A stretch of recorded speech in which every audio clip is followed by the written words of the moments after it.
আমার সাথে ১ সপ্তাহ রাত কাটাইতে হইব, তাইলে আমি তোমারে ভালো জায়গায় বিয়া দিতে পারবো। তখন আমি ভাবলাম যে না, চাচা ঘটকের যা কথাটা বললো, এটা আমি ভাবতেছি যে ১ সপ্তাহ রাত কাটাতে হবো, তারপরে সে আমাকে ভালো জায়গায় বিয়ে দিব। তো ভাবে দেখলাম না, আচ্ছা ঠিক আছে, সে তো আমাকে বিয়ে দিয়েই দিব, সমস্যা নেই।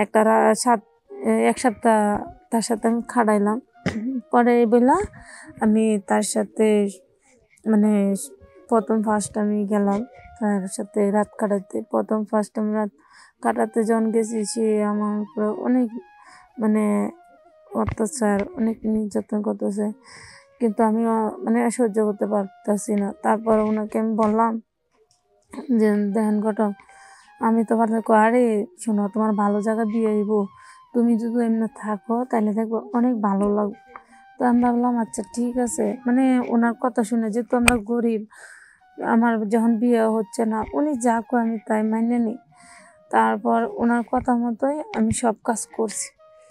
করার পর ১ সপ্তাহ হয়ে গেল, উনি তো দেখি যে না, ভালোই করতে পারে, যেন আমার সময় দিতে পারে, অনেক কিছু করতে পারে।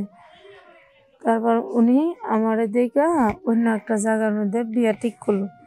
তারপর আমি মনে মনে ভাবলাম যে না, আমার তো আপনি খুব ভালোভাবে করতে পারেন, ঘন্টা ২ ঘন্টা ৩ ঘন্টা সময় দিতে পারে, তাইলে আমার অন্য জায়গায় যাওয়া লাগে কে? এটা আমি একা ভাবতেছি।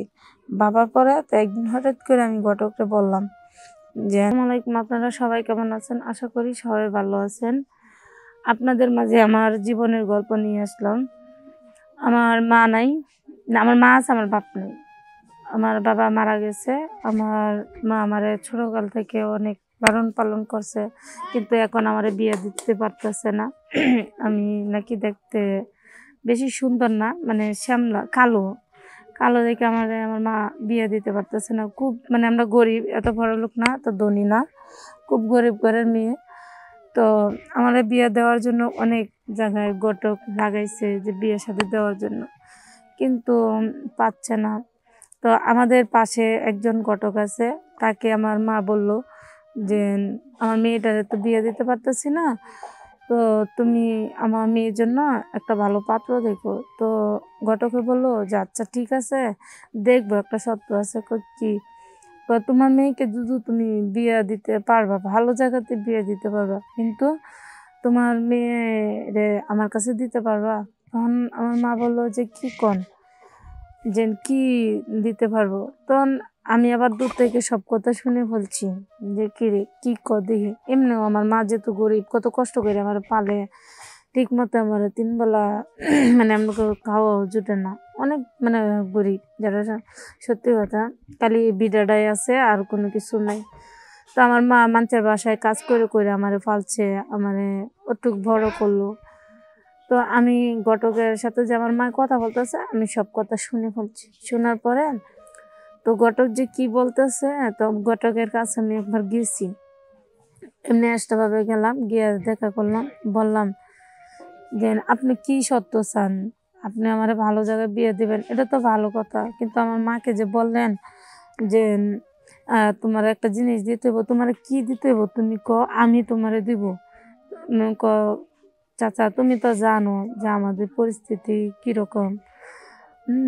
তো আমি চাচাকে কথা বললাম যে চাচা, আপনি তো জানেন যে আমাদের পরিস্থিতি খুব খারাপ, আমরা গরিব, আমার মা বাসা বাড়ি কাজ করে না আমারে লালন পালন করে বড় করছে, পড়াশোনা করাইছে, কিন্তু এখন আমি ভালো পাত্র পাইতেছে না দেখে এখন আপনার কাছে বললো, এখন বড় হয়ে গেছি, বিয়ে শাদীও দিতে পারতেছে না, এখন আপনার কাছে আসলো। এখন আপনি আমার মাকে এই কথা বলেন। আচ্ছা আপনি এখন আমার কাছেই বলেন, আপনি কি চান?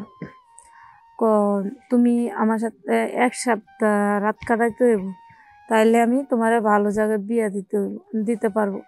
তখন আমি ভাবলাম যে না, চাচা ঘটকের যা কথাটা বললো, এটা আমি ভাবতেছি যে ১ সপ্তাহ রাত কাটাতে হবো, তারপরে সে আমাকে ভালো জায়গায় বিয়ে দিব।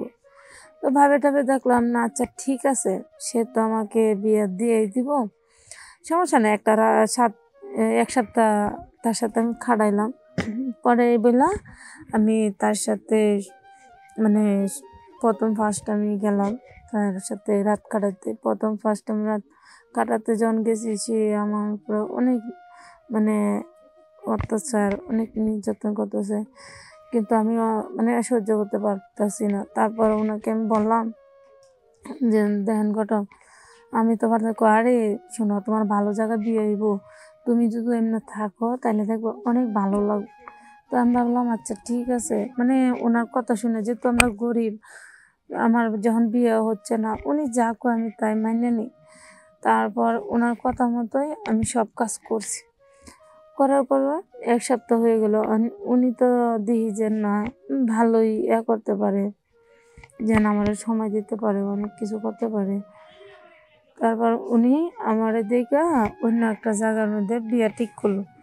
তারপর আমি মনে মনে ভাবলাম যে না, আমার তো আপনি খুব ভালোভাবে করতে পারেন, ঘন্টা অনেক 2 ঘন্টা 3 ঘন্টা সময় দিতে পারে, তাইলে আমার অন্য জায়গায় যাওয়া লাগে কে? মানে এটা আমি মানে একা একা ভাবতেছি। ভাবার পরে তো একদিন হঠাৎ করে আমি ঘটককে বললাম যে, আচ্ছা আমি একটা কথা কই, আপনি কিছু মনে করেন না? কি? আমি যদি আপনার সময়টা দিই, যদি আমি অন্য মানে কারো না দিয়ে আপনার দিই, আপনি আমাকে বিয়ে করবেন? এখন তো উনি আচ্ছা, কিন্তু ওনার মনে তো অন্য ছিল, আমি তো জানতাম না।